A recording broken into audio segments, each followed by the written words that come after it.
तो भैया आज हम पढ़ेंगे रस छंद अलंकार, जो बोर्ड परीक्षा के लिए वेरी वेरी मोस्ट इंपॉर्टेंट है। 6 अंकों में पूछे जाते हैं। कक्षा 12 और कक्षा 10 के लिए वेरी वेरी मोस्ट इंपॉर्टेंट है यह बोर्ड परीक्षा के लिए। इन्हीं तैयार कर लेना, आपको फुल मार्क्स मिल जाएंगे। इन्हीं इतने ही तैयार कर लेना, ठीक है। तो आइए बिना समय गवाए हुए हम पढ़ते हैं। तो पहले हमारा हो गया है श्रृंगार रस। श्रृंगार रस जब जब विभाव, अनुभाव तथा संचारी भाव, मतलब विभाव, अनुभाव, संचारी भाव, ये 3 शब्द आप याद कर लें, बस पूरे रस तैयार हो जाएंगे। तो आइए देखते हैं परिभाषा। जब विभाव, अनुभाव तथा संचारी भाव का संयोग होता है तो रति नामक स्थायी भाव से श्रृंगार रस की उत्पत्ति होती है। रति नामक स्थायी भाव से श्रृंगार रस की क्या होती है? उत्पत्ति होती है। उदाहरण उदाहरण हम देख लेते हैं। कहत नटत रिझात सिझात, मिलत खिलत लजियात। भरे भरे भवन में करत है, भरे भवन में करत है, नैनन ही सौ बात, मतलब नैन भरे भवन में नैनन से 100 बातें करते हैं। फिर नेक्स्ट नेक्स्ट हमारा क्या है? वीर रस। तो हम वीर रस देख लेते हैं। तो वीर रस हमारा क्या कह रहा है?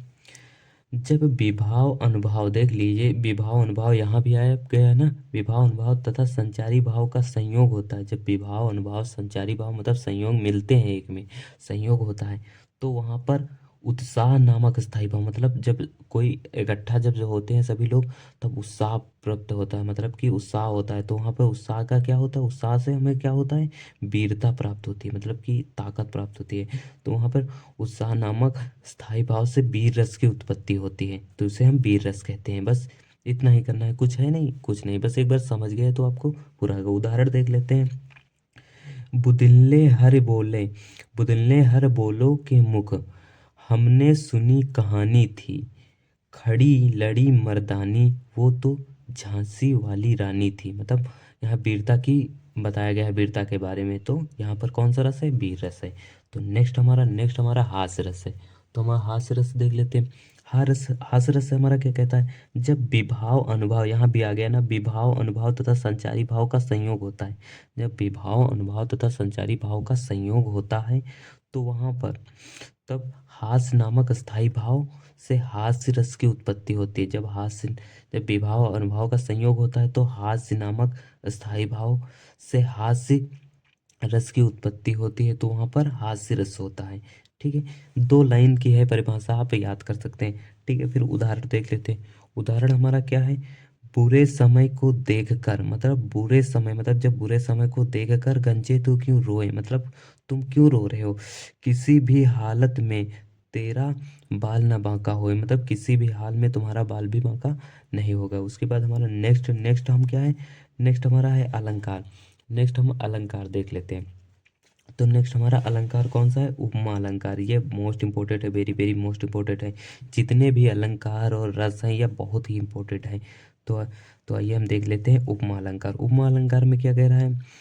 जहाँ पर उपमेय की तुलना उपमान से समानता के आधार पर, जहाँ पर उपमेय की तुलना उपमान से समानता के आधार पर की जाती है, तो की जाती है, वहां पर उपमा अलंकार होता है। मतलब समानता के, मतलब उपमेय उपमान की समानता के आधार पर की जाती है, तो कौन सा अलंकार होता है यहाँ पर? उपमा अलंकार होता है। जैसे उदाहरण देख लेते हैं। फूलों सा फूलों सा चेहरा तेरा, मतलब गाना, गाना की एक कड़ी ले ले हैं। कलियों सी मुस्कान, मतलब क्या हो रहा है यहाँ पर? समानता के आधार पर समानता क्या हो रही है ना। यहाँ पर फूलों सा चेहरा तेरा, कलियों सी मुस्कान, यहाँ समानता हो रही है, तो यहाँ पर कौन सा अलंकार है? उपमा अलंकार होता है। इसके बाद हम नेक्स्ट देख लेते हैं। नेक्स्ट हमारा क्या है?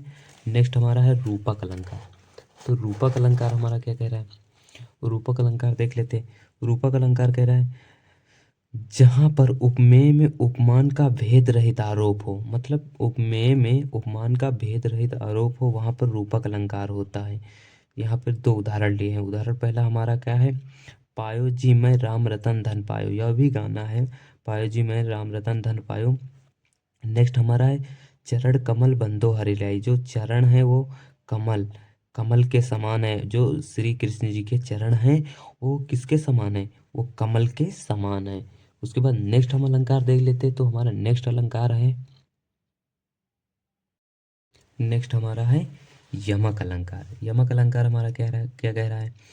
जहाँ पर कोई शब्द, जहाँ पर कोई शब्द एक से अधिक बार आए, मतलब कोई शब्द एक से अधिक बार आए, जैसे कनक कनक रे सगुनी।